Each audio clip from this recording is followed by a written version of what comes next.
Olá, sejam bem-vindos a mais um episódio do Vitka e Lopes Cast. Eu sou o Wilson Lopes. Eu sou Natasha Vitka e hoje temos dois convidados muito especiais, Rosângela do Carmo Devides e Cristiano Martinello.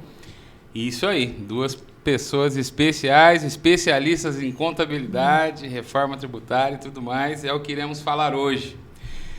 A Rosângela é empresária contábil há mais de 35 anos, formada pela Instituição Toledo de Ensino, a IT, diretora da empresa AR Assessoria Contábil desde 1991 e diretora de ética do Sindicato dos Contabilistas de Bauru e Região, gestão 2024 e gestão 2026. Já o Cristiano, nosso convidado de hoje também, é empresário contábil, graduado em Ciências Contábeis pela IT, possui especialização em perícia judicial e auditoria contábil pela FECAP. É professor universitário e diretor da Martinello Contadores, conselheiro também titular do Tribunal Administrativo de Segunda Instância Administrativa da Prefeitura de Bauru e diretor do SESCOM São Paulo e também vice-presidente do Sindicom de Bauru. Rosângela, Cristiano, muito obrigado pela presença. Ficamos muito felizes que vocês tenham aceito um convite. É um prazer estar aqui com vocês hoje e tenho certeza que esse episódio será muito engrandecedor e esclarecedor sobre esse tema desafiador que é a reforma tributária. Bem, obrigado Wilson, Natasha, pelo convite. É uma satisfação e alegria imensa, né, poder participar desse podcast. Um assunto que eu tenho uma verdadeira admiração, atuo diariamente, né, com a parte tributária e é um assunto que realmente eu gosto. Então, agradeço demais o convite, espero aí corresponder às expectativas de todos aqueles que nos assistem. É isso aí, com certeza será fantástico. Natasha e Wilson, também é um prazer estar aqui para passar meus conhecimentos, né, para vocês e para o público em relação à reforma, que também é de grande importância para meu trabalho. Obrigado, muito obrigado por ter vindo também. Vou deixar com a Natasha para dar o pontapé inicial, então, aí, a primeira pergunta. Vamos lá, Natasha. Esse tema, né, ele gera muitas dúvidas, né, principalmente para os empresários que são os mais afetados, né, diretamente aí por essa reforma. O que eu queria saber, quais são as principais mudanças que a reforma prevê, né, e como os empresários podem se ajustar, se precaverem sobre isso? Vamos lá, Natasha. O que acontece? Acaba os impostos, o PIS, a COFINS, o IPI, e se cria a CBS. A CBS é uma contribuição contribuição social sobre os bens e serviços, que será administrada da competência federal. E acaba o ICMS, o ISS e se cria o IBS. IBS é um imposto sobre bens e serviços, que será da competência estadual e municipal. Existe uma alíquota já de referência, em torno aí de 26,5%. É uma alíquota considerada alta, né? Até para os empresários, vendo isso, até assusta, né? Sim. Então, existirá um crédito. Então, quando a indústria, o comércio, fizer a compra de mercadorias, ele vai ter o crédito desse imposto. E, com a venda, vai ter o débito. Então, seria o crédito menos o débito. Esse crédito entra todos os insumos para produzir o produto.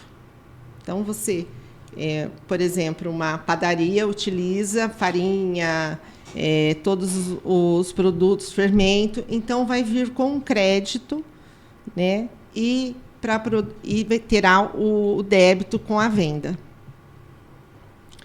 O Cristiano, ele tem bastante informação, a parte aí técnica, então eu vou deixar um pouquinho para ele falar. Eu acho que uma mudança que é muito importante para os empresários, né, porque os impostos sobre consumo, eles são impostos por dentro, né? O que isso significa? Se eu compro uma mercadoria por R$1.000, né, nesse valor desse produto já está embutido os impostos. Então, uma grande diferença é que o imposto, né, os novos impostos que a Rosângela colocou, que é o CBS e o IBS, serão impostos por fora. Então, isso é um reflexo muito grande para os empresários, né, porque antigamente eu pago R$1.000, só que, na verdade, ele não fica com os R$1.000, né? Porque dentro desses R$1.000 eu tenho lá o ICMS, o PIS e a COFINS, e aí, no final das contas, né, desse R$1.000, ele vai ficar com 700 e alguma coisa, Sim. 800 e poucos reais, né? A diferença significativa com a reforma tributária é que é o imposto por fora. Então, ou seja, o valor é R$1.000, é só referente ao preço de venda da mercadoria. E o imposto ele é por fora. Então, o consumidor, quando ele fizer a aquisição desses produtos, ele vai observar isso, que esse imposto sobre consumo. Então, no caso prático que eu dei aqui para vocês, R$1.000, a Rosângela colocou uma alíquota de referência de 26,5%, né? Mas a expectativa, depois das últimas alterações que nós tivemos, que foi a redução da alíquota para os profissionais liberais, que é o caso do advogado, Sim. enfim, reduziu a alíquota em 30%. O governo estima-se que essa alíquota ela vai ser em torno de 28%. Então, se eu pegar R$1.000, 28%, o custo o valor de aquisição dessa mercadoria vai ser 1.280. Então, eu vejo, né, nesse primeiro momento, essa mudança significativa para as empresas. Uma outra mudança também é a unificação, né, da parte da legislação. Então, como a Rosângela bem colocou, nós teremos a substituição do IPI, do PIS e da COFINS pela CBS e do ICMS e do ISS pela IBS. E cada um desses 5 impostos, ele possui legislações distintas, né? Então, eu tenho fato gerador distinto, eu tenho base de cálculo distinta, eu tenho conceito de crédito distinto. Então, essa é uma das grandes mudanças também, né? Com essa alteração, eu passo a ter uma única legislação, né? Impostos diferentes, né? Então, o CBS é o federal e o IBS é o imposto que vai ser o estado e o município. Essa é uma segunda mudança. Uma terceira mudança também que eu acho que é extremamente relevante, né? E que, de fato, acaba dificultando as empresas, né, de operarem, que é a briga entre aquilo que é ICMS e aquilo que é ISS. Né? Então, hoje a gente vê as questões fiscais influenciar nas questões comerciais. Né? Porque, às vezes, vou pegar um caso prático, farmácia de manipulação. Né? Então, numa farmácia de manipulação, os medicamentos que são produzidos lá com receita médica é do campo de incidência do ISS. Já os medicamentos de prateleira é do campo de incidência do ICMS. Entendeu? Isso eu estou dando um exemplo aqui para... Mas assim, eu tenho isso ligado na parte de construção civil, né? E que acaba atravancando, né, o crescimento da nossa economia por conta dessas questões tributárias. E com essa reforma tributária, né, não existe mais distinção do que é mercadoria, do que é serviço. É uma coisa só. Entendeu? Então não existe mais. Tanto o município vai receber numa venda de mercadoria, quanto o Estado, né, vai receber numa prestação de serviço. Essa é uma das grandes diferenças da reforma tributária, que é a simplificação que eles tanto estão prometendo. Nós deixamos a legislação deixa de trazer conceitos e traz uma base de cálculo. Traz uma base de cálculo. Né? Para que toda a alíquota seja aplicada em cima daquilo. Essa é uma, na área, né, mais na área tributária, é uma discussão enorme. Né? Vira uma guerra fiscal. O Estado quer receber, o município também quer. E aí a saída é depositar em juízo e deixar o judiciário decidir quem é o legítimo para receber. Né? Isso é uma mudança muito significativa e com certeza vai aliviar muito, viu, Cristiano? A guerra fiscal acaba, né? Acaba. A legislação, ela sendo unificada, vai facilitar muito a compreensão. Né? A legislação, do jeito que ela é trazida hoje, às vezes o empresário ele comete um erro até induzido pela legislação, porque é um erro de interpretação. Né? Às vezes ele não interpreta aquilo de uma maneira adequada, correta, talvez por falta de orientação e tudo mais, e acaba trazendo um prejuízo para ele. Multa, aí vem um auto de infração, vem defesa por conta da interpretação. Então, isso vai ser um ponto muito positivo. Você tocou num ponto, Wilson, que tem um Miguel Abjudab, ele foi dono da DataSul, eu assisti vários eventos dele, né? Ele é um defensor da reforma tributária, e eu comecei a gostar da reforma tributária, eu sempre fui contra essa reforma tributária, tá? Comecei a gostar da reforma tributária por conta dos argumentos que ele utilizava. Se você for pegar os argumentos que ele utiliza, né, que ele utilizou nas audiências públicas do Senado, da Câmara dos Deputados, né, você acaba percebendo que faz sentido.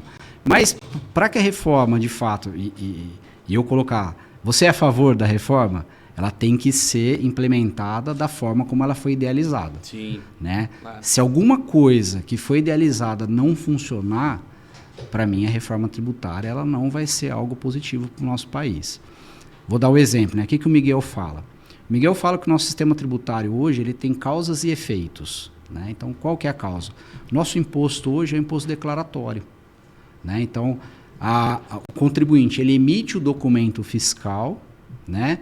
Depois ele declara esse imposto e depois faz o pagamento. Correto? Correto. Então, beleza. O que acontece? Ele emitiu o documento fiscal. E se ele não emitir esse documento fiscal? Eu tenho que ter um fiscal para fiscalizar isso, não tenho? Sim.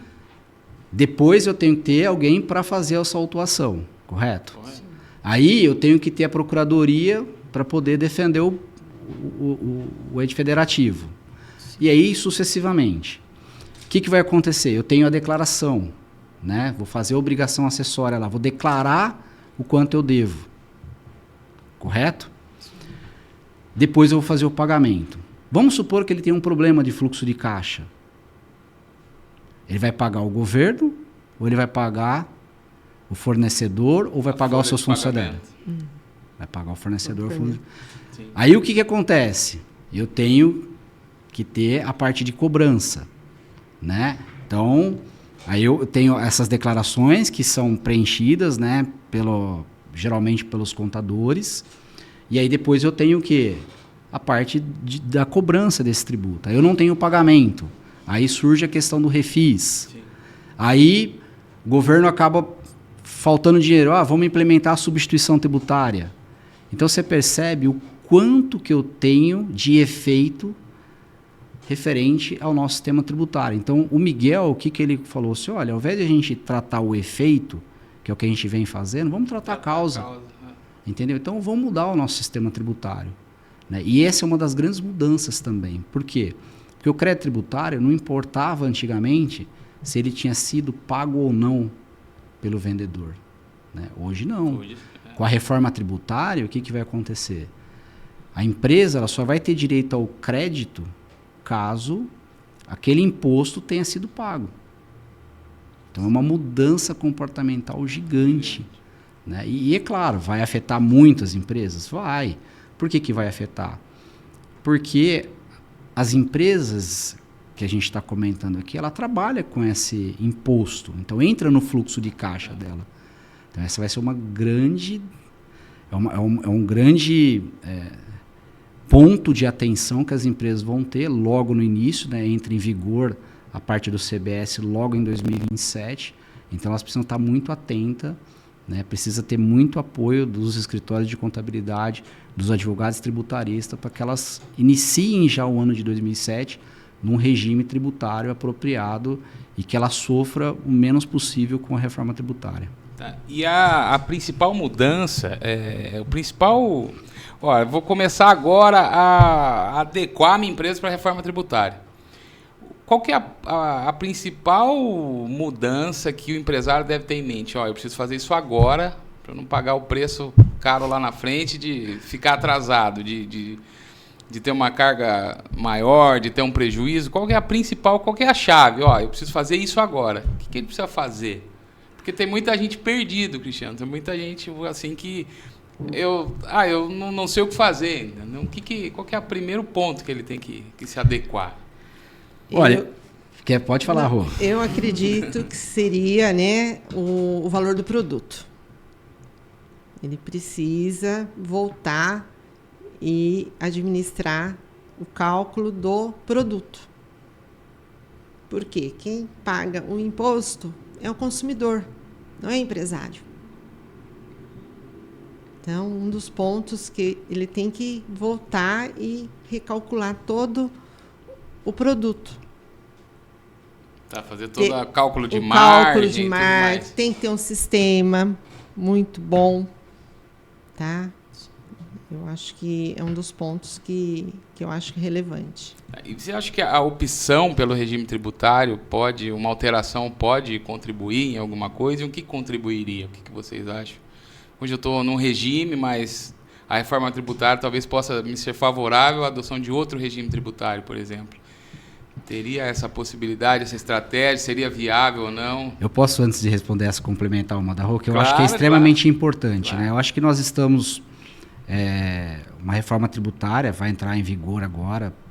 Eu tenho certeza absoluta que, assim, por mais que a gente tem bastante pessimistas, né? Eu acredito que a CBS ela entra. Talvez, se nós tivermos alguma alteração, vai ser para o IBS. Mas em 2027 eu tenho absoluta certeza que entra. Né? Até porque o sistema da Receita Federal já está no ambiente de teste. Já está no ambiente de teste, o sistema já está pronto, já está funcionando praticamente. Então, então o que eu recomendaria? A primeira coisa, tem muitas empresas que fazem contrato a longo prazo. Tá? Então, o que está acontecendo? Eu estou precificando hoje com um valor considerando a minha carga tributária atual. Então, se eu tenho um contrato, por exemplo, de 10 anos, né? E aí eu já sei que em 2027 eu vou ter uma mudança, em 2033 eu vou ter outra mudança. Por que não me adequar a esses meus contratos, entendeu? Isso eu estou falando uma única situação, mas nós temos diversas situações que a gente precisa se atentar.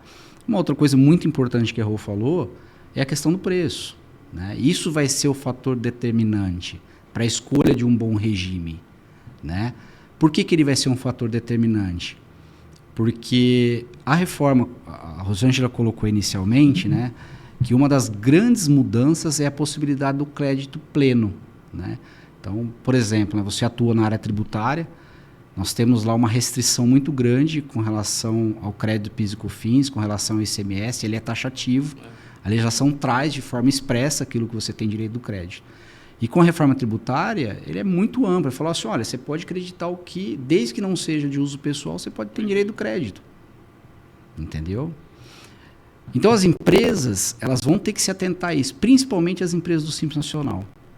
Por quê? Porque as empresas do Simples Nacional, em 2027, elas vão poder optar. Olha, eu posso permanecer no Simples recolhendo a CBS fora do Simples. Sim. Ou eu posso permanecer no Simples recolhendo a CBS dentro do Simples. Isso é uma escolha do contribuinte. E aí, como é que o cliente vai fazer essa escolha? Analisando todos os cenários. Olha, quem que está contratando meu serviço? Será que o crédito que eu for fornecer para ele vai considerar esse valor? Será que quem está comprando de mim vai precisar desse crédito efetivo? Entendeu? Então, são perguntas que eu preciso fazer, né, para que eu faça uma escolha adequada. Porque qual que é a grande diferença, né, por exemplo, do Simples Nacional? A gente até conversou, quando a Rô me ligou, fazendo o convite, eu estava de férias com a família, né? A gente até conversou um pouquinho, e aí ela, então, vamos... Eu falei, não, Rô, pode colocar meu nome lá, eu gosto, é um tema que eu sou apaixonado pela parte tributária, né? E sou apaixonado também por custos, né? Então, são duas coisas que eu gosto bastante. E aí eu até comentei com ela na oportunidade, eu falei, olha, vamos imaginar o seguinte, né? Qual que é o cenário hoje?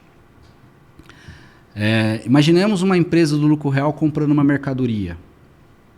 Então, a empresa do lucro real, independente de quem venda para ela, e se for considerado insumo, essa empresa ela tem direito do crédito, do PIS e COFINS, correspondente a uma alíquota de 9,25%.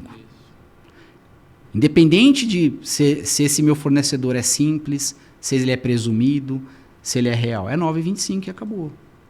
Com a reforma tributária, existe uma restrição com relação a esse crédito. Deixa de ser o valor da CBS, que estima-se que vai ser 8,8.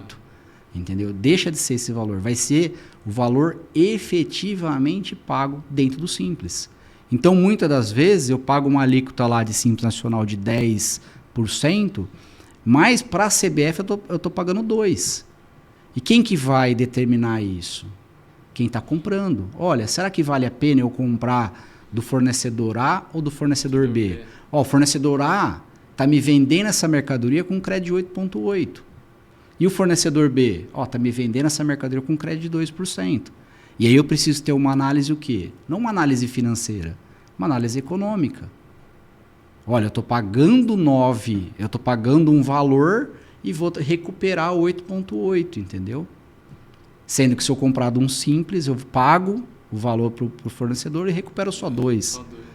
Então são essas questões que a gente precisa fazer uma análise. Desculpa, eu acabei me empolgando aqui. Não, é isso, está perfeito, né? O raciocínio está perfeito. A ideia é, a análise contratual é de extrema relevância, inclusive o quanto antes, né? Porque o cenário está próximo de tudo isso acontecer. Está próximo. Então, se houver alguma repactuação a ser feita, precisa de tempo hábil.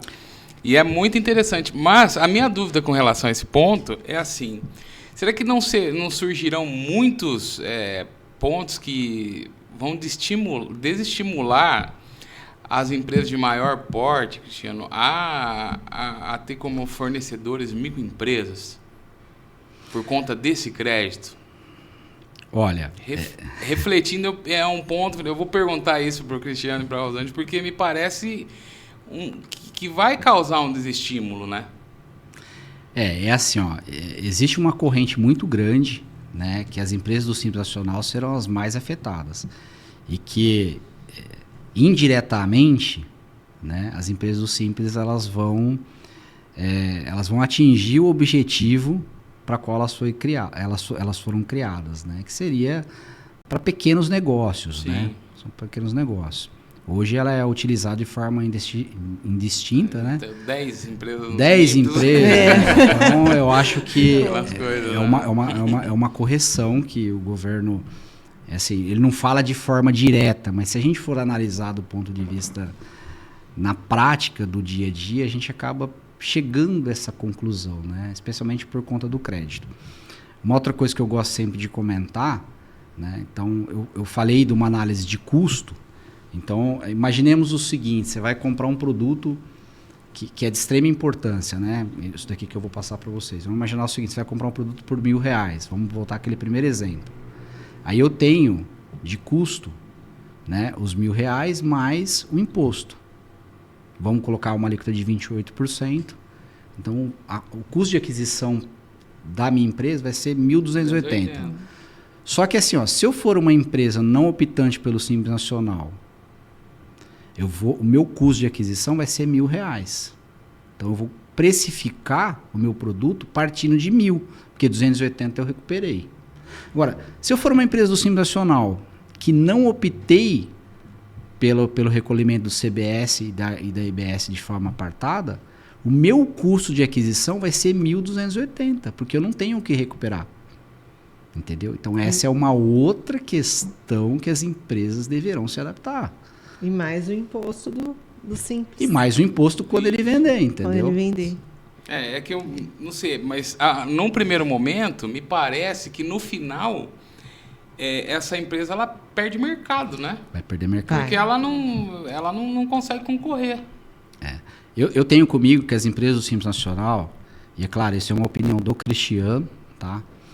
A gente começou a fazer as análises agora dos nossos clientes, até porque muitas coisas ainda estão sendo definidas, nem tudo a gente tem ainda a certeza de como vai funcionar, apesar de ter uma lei complementar já publicada. Você sabe que nós temos um outro projeto de lei, né, que é o PL 108, né, que vai regulamentar o comitê gestor, e estima-se que esse PL vai vir várias correções já dessa lei complementar que já foi aprovado, que é a lei complementar 214.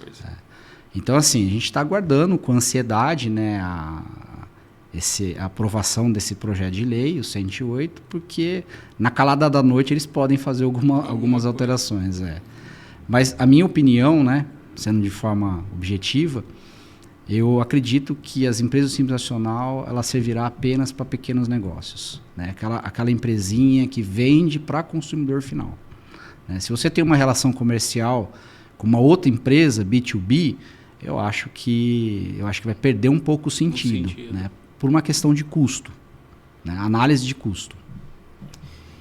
Por tudo que vocês falaram, né, conclui-se a importância do empresário realmente ter uma assessoria, né, da parte de contabilidade, da parte jurídica, no sentido de realmente verificar qual a melhor hipótese, o melhor enquadramento, o que é necessário que ele faça para que ele se mantenha sustentável, né? Sim. Porque é o que vocês disseram, muitas empresas que não se preocuparem e se adequarem em negociar, às vezes, com o fornecedor também, para poder ter um custo final melhor, para poder se manter no mercado, essas empresas elas vão acabar sendo extremamente prejudicadas e muitas vezes até encerrando suas atividades, porque cada detalhe, eu creio que vai impactar muito. Não só a análise dos impostos, mas esse empresário ele vai ter que ter uma gestão estratégica para poder ali fazer a balança, não pender, né, de uma maneira que ele pague para se manter ativo, né? Eu acho que é uma necessidade de conscientização sobre isso, né? Porque nós conversamos com muitos empresários que parecem que acham que nada vai acontecer. Pois é. E não têm ideia da importância dessa prevenção, inclusive, a longo prazo, que é o que vocês falaram, né? A questão de contratos futuros. Como que eu vou manter um preço que eu passei hoje, com as alíquotas de hoje, com a minha realidade de hoje, daqui 5 anos, ou daqui 2 anos, né, que já terá essa implementação. Então, eu acho que envolve uma estrutura tanto jurídica, contábil, mas também administrativa também, né, do empresário ele olhar, analisar os custos, analisar a fonte de matéria-prima, porque ele vai precisar se adequar para ter mercado. Vai. Né? É incrível como o Cristiano isso, falou, né? Fluxo de caixa, tem que se preparar.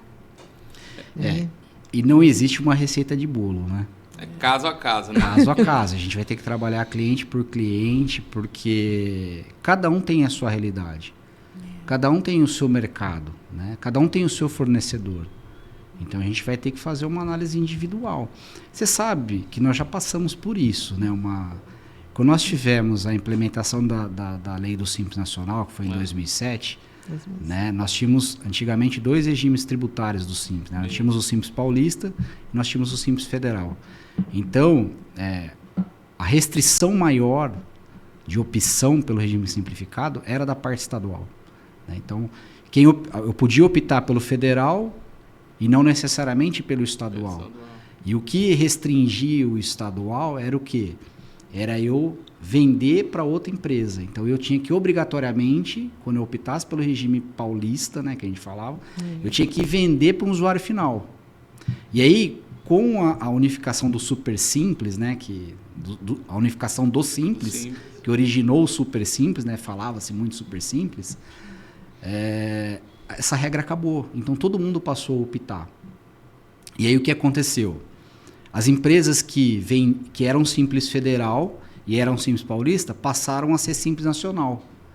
Só que ela deixou de gerar crédito na proporção de uma empresa normal, que era 18%. E ela passou a gerar crédito na proporção de um Simples Nacional, que começava-se em 1,86%.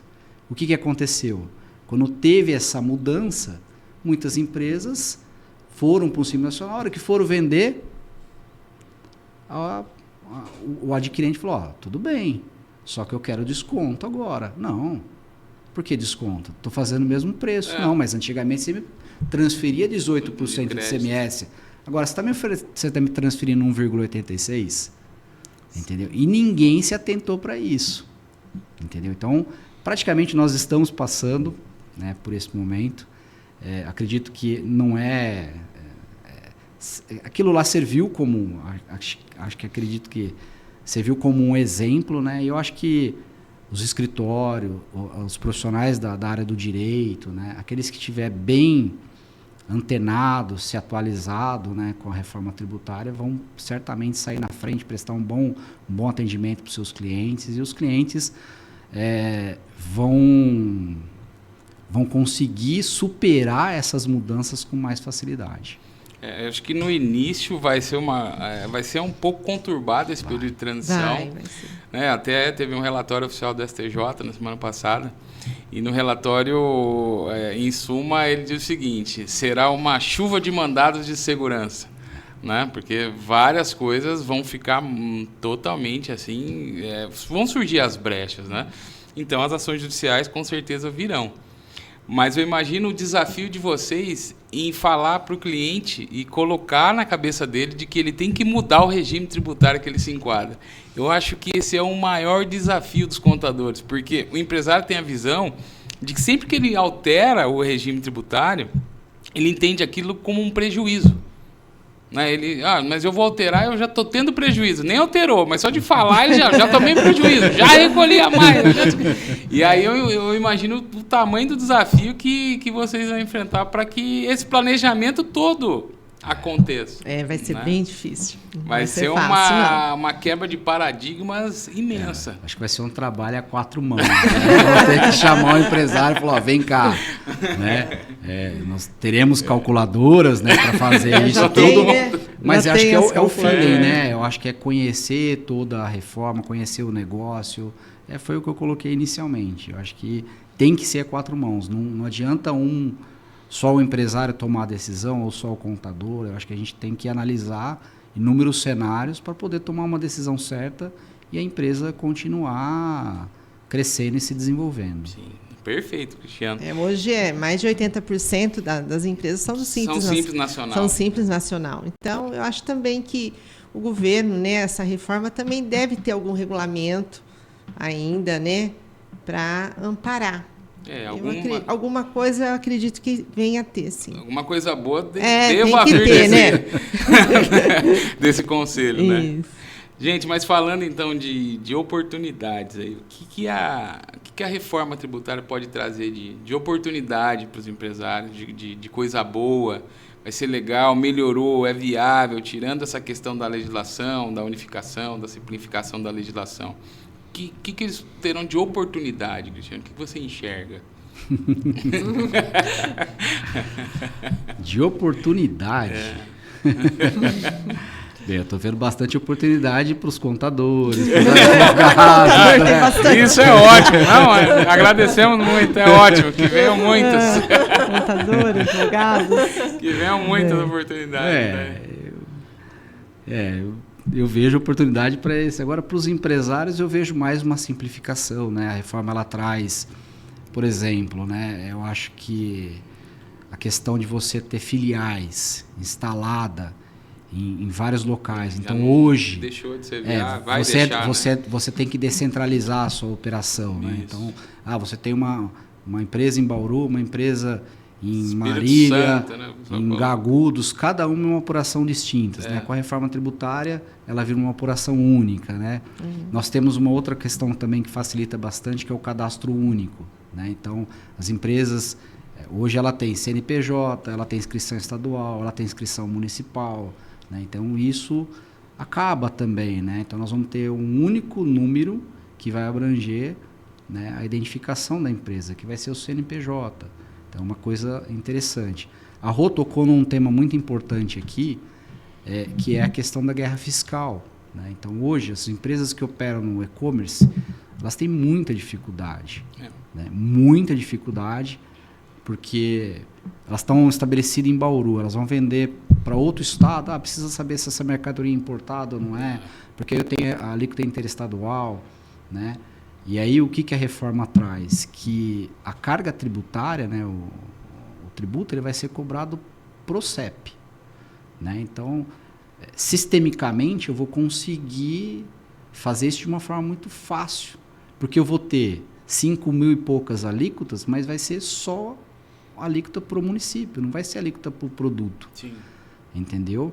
Então, vendi para agudos. Qual que é a alíquota de agudos, por exemplo? É 8,8, mais isso, mais aquilo, chegou a 28. Ok, 28%. Se o consumidor tiver estabelecido em agudos, vou pagar 28. Aí de Bauru, de Bauru vai ser 27,5. Vendi para um consumidor de Bauru, vai ser 27,5. Então eu vejo que essa simplificação no sistema tributário que está sendo prometido, eu vejo como uma oportunidade para o empresário. Por quê? Porque ele vai poder, de certa forma, empregar todo o seu conhecimento no seu negócio. Esquecer essa questão tributária, né? Eu tenho um cliente que ele é uma multinacional e ele recebeu a visita do presidente americano. Ele estava passando no corredor, né? E ele olhou assim, estava um monte de gente trabalhando, e ele falou assim, os vendedores? Ele falou, não, esse daqui é o fisco contábil. E onde estão os vendedores? Os vendedores estão ali. Ou seja, tinha muito mais gente trabalhando para o governo do que propriamente dito para a empresa. Mas é uma realidade, né? A gente acaba trabalhando para o fisco, né? Então, e que bom que isso está sendo mudado, né? Porque também é muito difícil. Essas questões, por exemplo, de localização, infla o custo operacional de uma maneira absurda. Sim. Né? Porque não adianta só o empresário ter o ponto lá, ele tem que ter o ponto, o aluguel, os funcionários, o imposto de lá. Então, essa filial, por exemplo, em outro estado, em outra cidade, por essas questões de planejamento tributário do jeito que funciona hoje, essa estrutura precisa rodar, isso custa muito. Sim. Né? Custa. E na maioria das vezes, se você for fazer uma conta detalhada, acaba empatando. Né? E aí ele fez toda essa operação, toda essa movimentação, e o objetivo da empresa, que é ter lucro, acaba sendo engolido. Né? Então, isso eu acho que vai ser foi um ponto muito positivo. Eu vou falar uma outra oportunidade aqui também, que é para a empresa e Vamos também lá, é manda bala. para a gente. Né? O que vai acontecer? A substituição tributária ela não vai acabar do dia para a noite. Sim. E o governo não vai abrir mão dessa arrecadação antecipada. De receber antes, nunca. De receber antes, tá? Então eu vejo uma oportunidade muito grande, né, das empresas que elas fizeram a aquisição, né, dessas mercadorias, vão fazer a aquisição até 2032, e esse imposto já foi recolhido, né? Então vai ter uma oportunidade para os escritórios de advocacia e de recuperação tributária, porque vai chegar em 32, mudou a regra do jogo. Aí aquilo que foi pago, né, o fato presumido não realizado, né, eu vou ter que fazer uma recuperação disso. Então, essa é uma cereja do bolo que eu queria trazer. Boa! Então, os profissionais da área do direito e da contabilidade que estiver assistindo a gente aqui... Fica ligado aí, não foi nenhuma cereja, foram 2 cerejas, né? E aí tem gente que já fala assim, mas vai entrar em 2027 também, eu tenho o PIS e o COFINS monofásico, né? Que já foi recolhido. Já foi recolhido. Será que eu não tenho esse direito também? Que já começa agora, em 2027. Vamos fazer uma análise aí para recuperar, né? Não pode deixar dinheiro na mesa, né? Não pode, né? Mas sabe que a questão da recuperação tributária é interessante, né? Muitos empresários, às vezes, nem sabem que é possível. Não. E tá tocando ali a empresa, né? E vai a toque de caixa e não para verificar essas oportunidades. E, às vezes, a empresa precisa do fluxo de caixa, tem esse valor que pode ser restituído ou compensado, e aí, talvez por falta de conhecimento, acaba não fazendo. Sim. Né? Eu sofro muita resistência nas reuniões com medo da fiscalização. Mas se a empresa tá ok, o imposto foi recolhido, está tudo certo, não tem perigo algum. E se a fiscalização vier, está tudo ok também. Mas é uma oportunidade de fluxo de caixa que às vezes as empresas deixam passar. E você sabe, Wilson, que assim, é uma oportunidade, né? Às vezes, eu converso com vários profissionais da contabilidade, né? Eu e a Rô, nós participamos de uma entidade, que é o Sindicato dos Contabilistas, onde lá nós temos 30 e poucos diretores, todos empresários, e muitas vezes ele vê o advogado como uma pessoa não quista, sabe? Vai entrar lá, vai mexer nas... É verdade. Muito pelo contrário, o advogado ele tem que ser parceiro do contador, entendeu? Principalmente por conta dessa parte da recuperação tributária, porque às vezes a gente está pagando imposto a mais e nós da contabilidade, nós não temos tempo né? Sim. Para ficar estudando tese, para ficar vendo quais são as decisões que estão saindo, entendeu? E eu acho que essa parceria entre o escritório de contabilidade e o advogado tributarista ele é fundamental para a sobrevivência dos negócios. Sim. Né? Porque são vocês que fazem essa análise, vai mitigar os riscos, né? E, claro, cabe ao empresário. Porque tem muitas coisas, né, que o profissional do direito, ele está estudando, ele vai lá no CARF e fala, as decisões estão sendo essas. Vamos correr o risco? Entendeu? E muitas das vezes vale a pena, porque às vezes as pessoas falam, eu não quero, que não sei o quê. E aí dá 3 anos, vai lá e sai uma decisão definitiva e fala, olha, aquilo lá tinha razão. Puta, eu perdi. Perdeu lá, tudo. Perdeu tudo. Acontece corriqueiramente, não acontece. Mas você sabe que é uma mudança de consciência do empresário, né? Porque muitos empresários têm a concepção que é responsabilidade do contador exclusiva orientá-lo e dar as melhores oportunidades para eles em relação a tributos. E acabam jogando essa responsabilidade só no contador, quando na verdade não é. Sim. Né? Sim. Então, isso que vocês falaram da atuação em conjunto, né?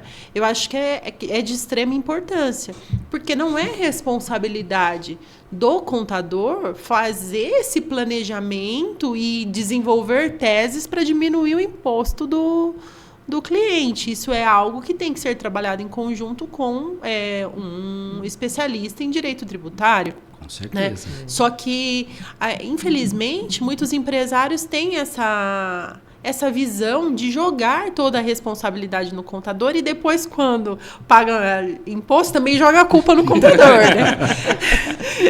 Isso nós vemos não só na área tributária, mas, por exemplo, na área trabalhista, que é a mesma situação. Jogam a responsabilidade no escritório de contabilidade em relação às questões trabalhistas, quando não cabe.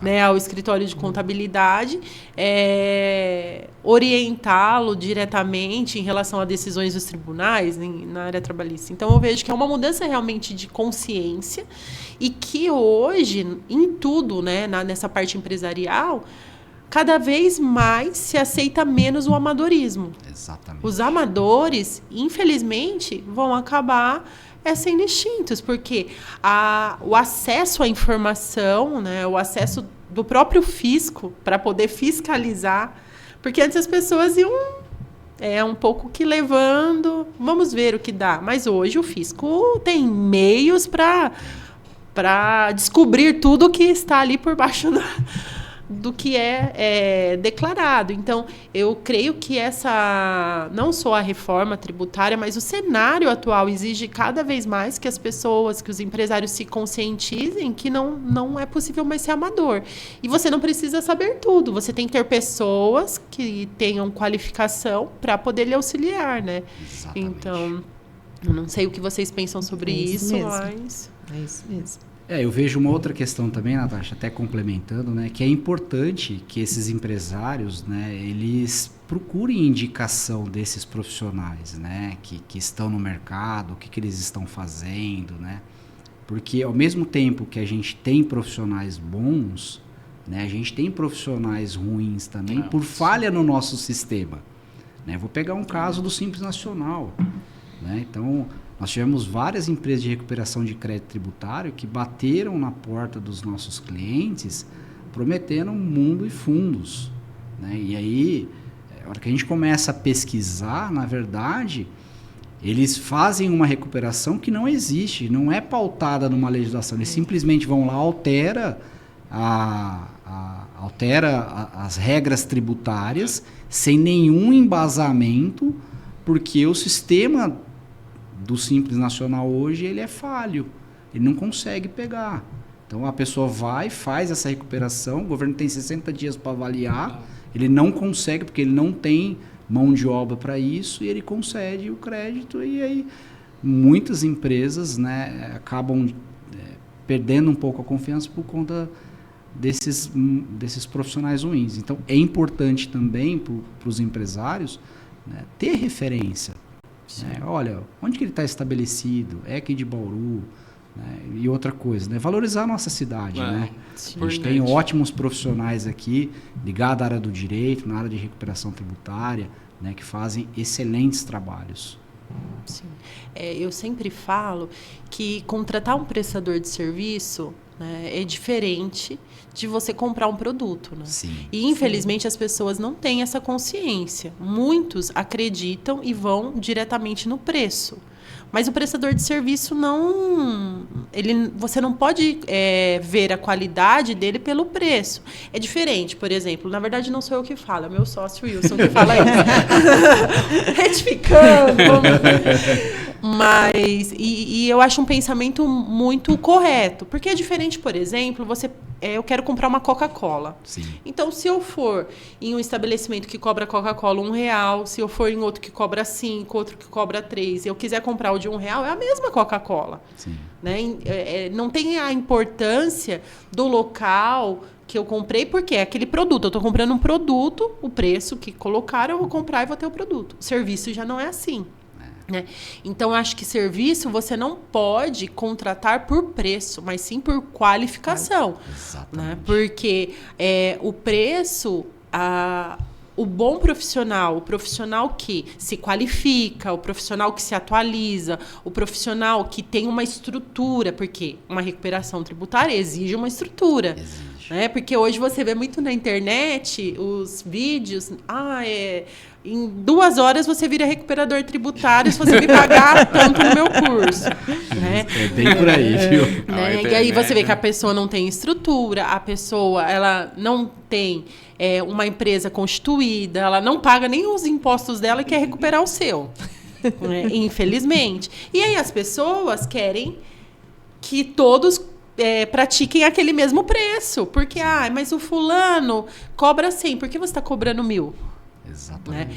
E, assim, o profissional qualificado, ele tem custos para ser qualificado. Não adianta você querer ter um ótimo profissional se você não procurar a qualificação, a estrutura e realmente valorizar.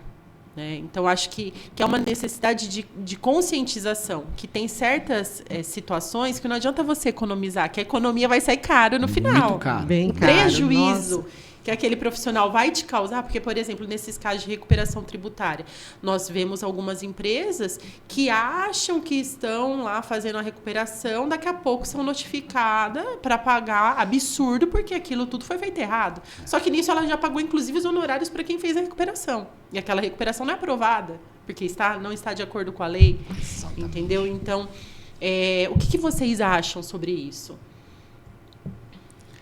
Pode falar.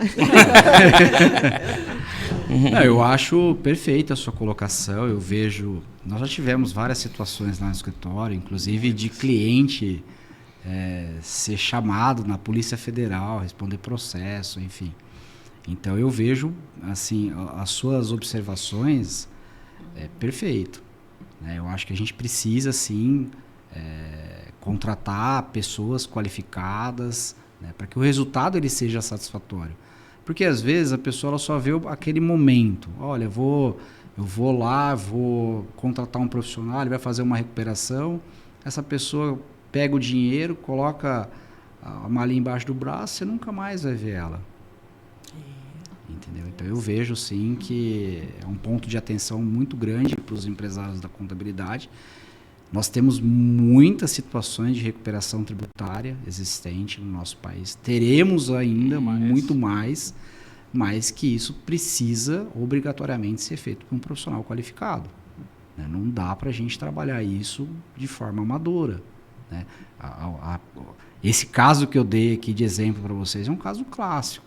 As empresas que compram na substituição tributária e não buscarem essa recuperação, elas vão ficar muito fora do mercado. Né? Porque qual que é o intuito da reforma tributária se a gente for fazer uma análise? É que todo mundo exige a nota fiscal. Por quê? Porque a nota fiscal vai gerar o crédito. Isso aí. Entendeu? Todo mundo vai exigir nota. Então, vai aumentar a formalidade nossa. Uma questão natural.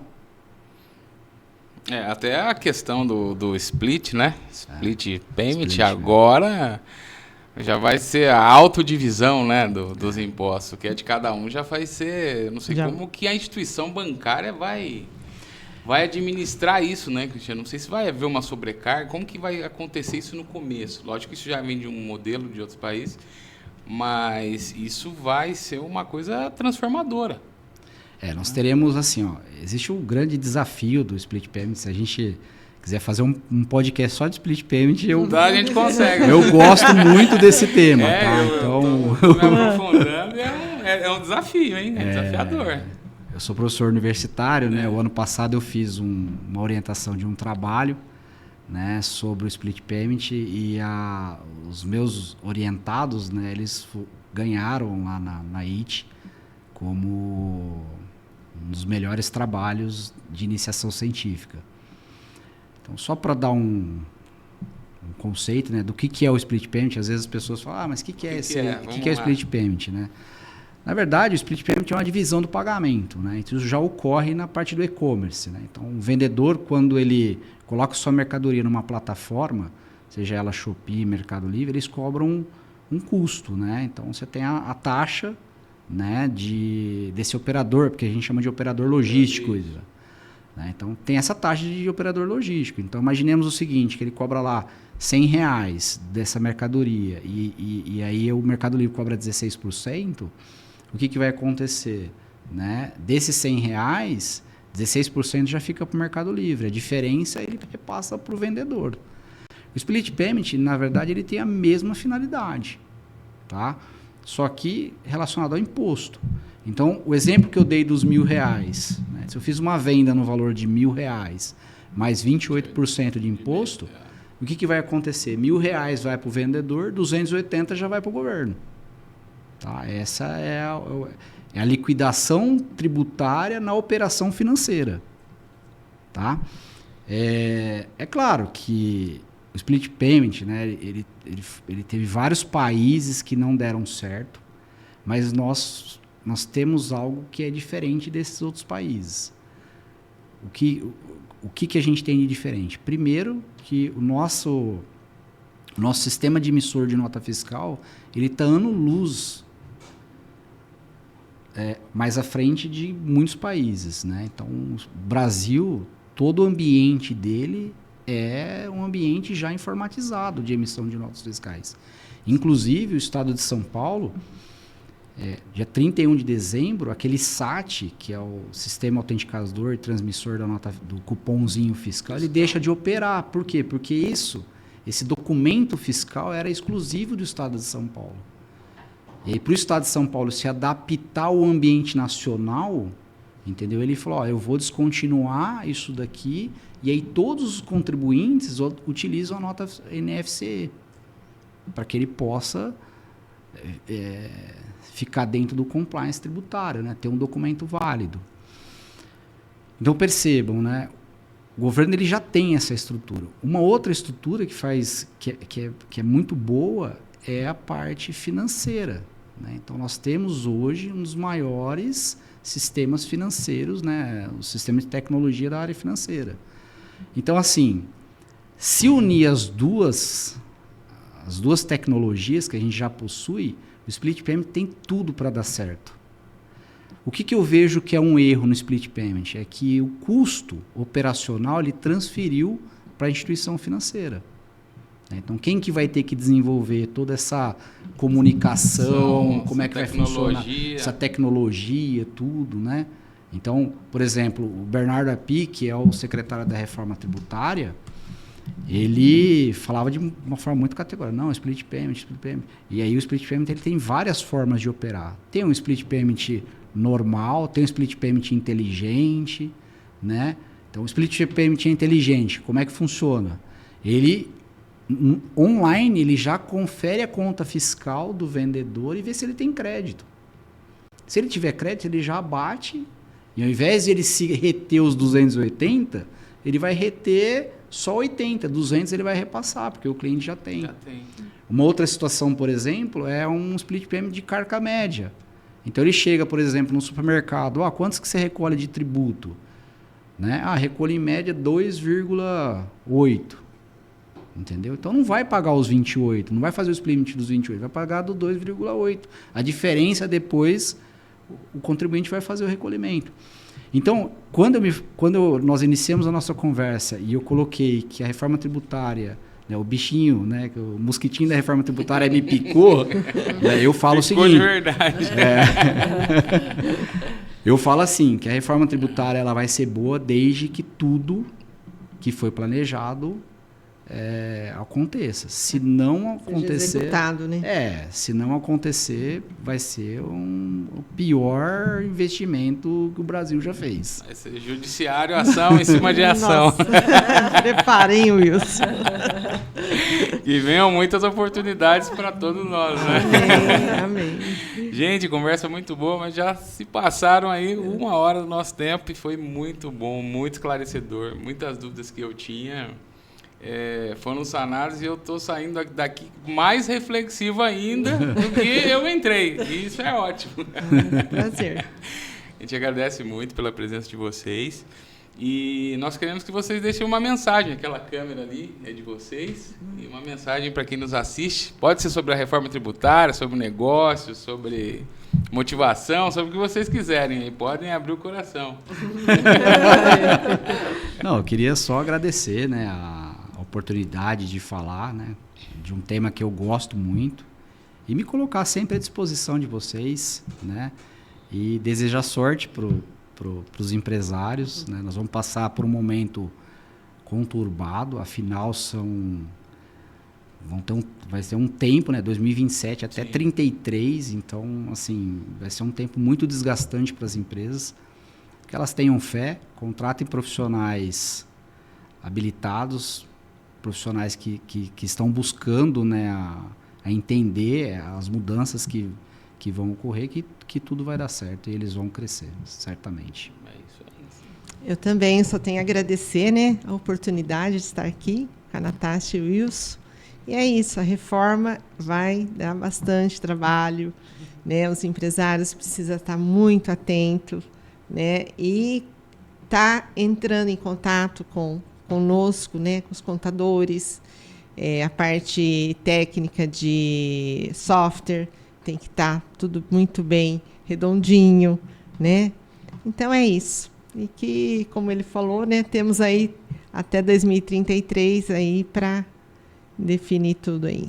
E que bom. E fica o convite no futuro próximo para que a gente possa falar mais sobre a reforma tributária, né, com essas novas alterações que com certeza virão por aí, né, com essas novidades que virão, para a gente poder colocar tudo isso em pauta mais uma vez. Eu agradeço muito o convite de vocês e já fica o convite para o próximo. Reiterando, a gente não aceitarão como resposta. Né? Com certeza. Nós agradecemos muito. Foi um bate-papo muito esclarecedor. Creio que para nós e para todos que nos ouvem, é uma honra enorme ter vocês aqui conosco. Eu agradeço imensamente. Obrigada. Muito obrigado a você que nos acompanhou até agora e fiquem ligados aos próximos episódios do Vitka e Lopes Cast. Obrigada. Obrigado.